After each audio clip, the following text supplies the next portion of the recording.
Nah, di sini saya akan membahas mengenai struktur kulit pada mencit. Nah, mencit ini memiliki inti yang terdiri dari 3 lapisan, yaitu lapisan terluar epidermis, lapisan tengah dermis, dan lapisan dalam hipodermis.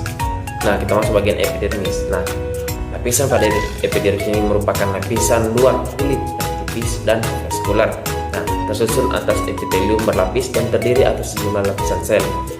Saluran kelenjar keringat menembus epidermis dan mendampingi rambut.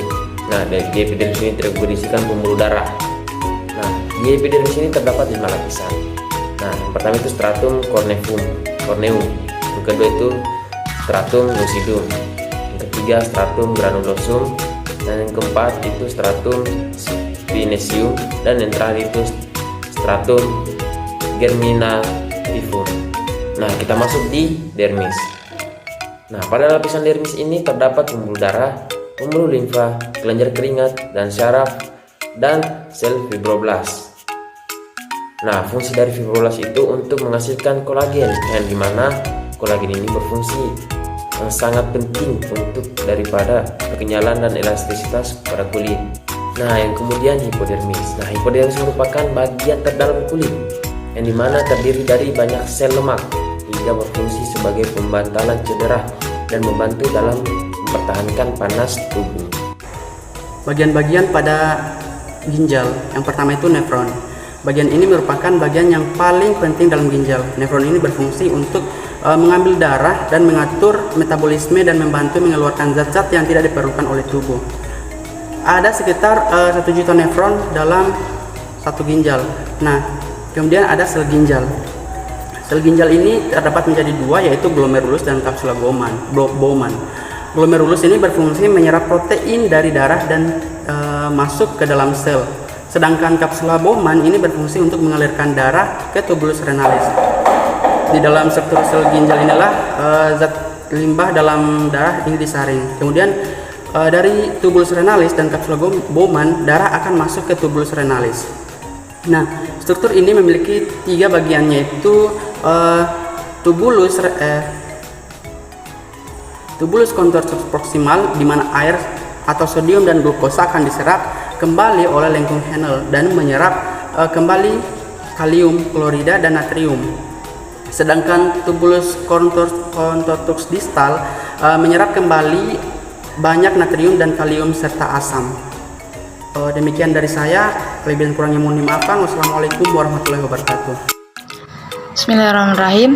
Oke, kita lanjut pada pembahasan sistem kardiovaskular atau jantung pada mencit. Secara umum, sistem kardiovaskular atau pembuluh darah pada mencit mirip dengan sistem peredaran darah pada manusia. Organ utama adalah jantung beserta dengan pembuluh darah seperti aorta, arteri, dan vena.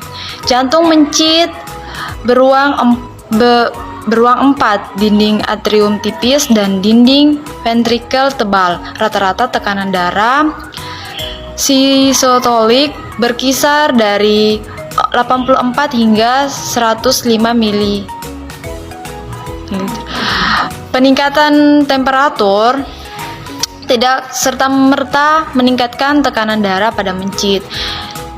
Denyut jantung, cardiac output, dan lebar myofiber jantung berhubungan dengan ukuran hewan. Denyut jantung berkisaran antara 310 hingga 810 per menit pada mencit, dan nilai tersebut bervariasi lebar, balik, laju, dan tekanan darah di antara strain mencit. Oke, di belakang bisa kita lihat di situ ada gambar jantung mencit dan struktur-struktur gambar jantung mencit. Sekian pembahasan dari saya. Assalamualaikum warahmatullahi wabarakatuh. Nah, di sini saya akan menjelaskan bagian struktur lambung pada mencit. Lambung mencit adalah organ yang berbentuk seperti kacang kedelai. Lambung tersusun atas 3 bagian. Yang pertama yaitu kardia. Nah, kardia ini merupakan bagian paling atas lambung yang berbatasan langsung dengan kerongkongan. Kemudian bagian yang kedua yaitu fundus. Nah, fundus ini merupakan area lambung yang terletak di sebelah kiri kardiak dan di bawah diafragma. Kemudian bagian yang ketiga yaitu antrum. Nah, antrum ini merupakan bagian bawah lambung yang dekat dengan usus 12 jari. Sistem organ reproduksi jantan pada mencit. Sistem reproduksi mencit jantan atas organ genital eksternal dan internal. Pada organ genital eksternal terdapat skrotum yang berupa kantung dan terletak di depan anus mencit. Selain itu juga terdapat penis yang digunakan sebagai alat kopulasi besar hewan mamalia. Dan terdapat juga sepasang testis berbentuk bulat telur yang merupakan lokasi pembuatan gamit jantan. Selanjutnya ada juga epididymis yang merupakan tempat pemasakan spermatozoa mencit, dan juga terdapat saluran panjang yang disebut vas deferens yang menghubungkan testis dengan aksesori. Dalam sistem reproduksi mencit juga terdapat beberapa kelenjar aksesori seperti vesikula seminalis dan prostate. Sistem reproduksi mencit jantan ini berakhir pada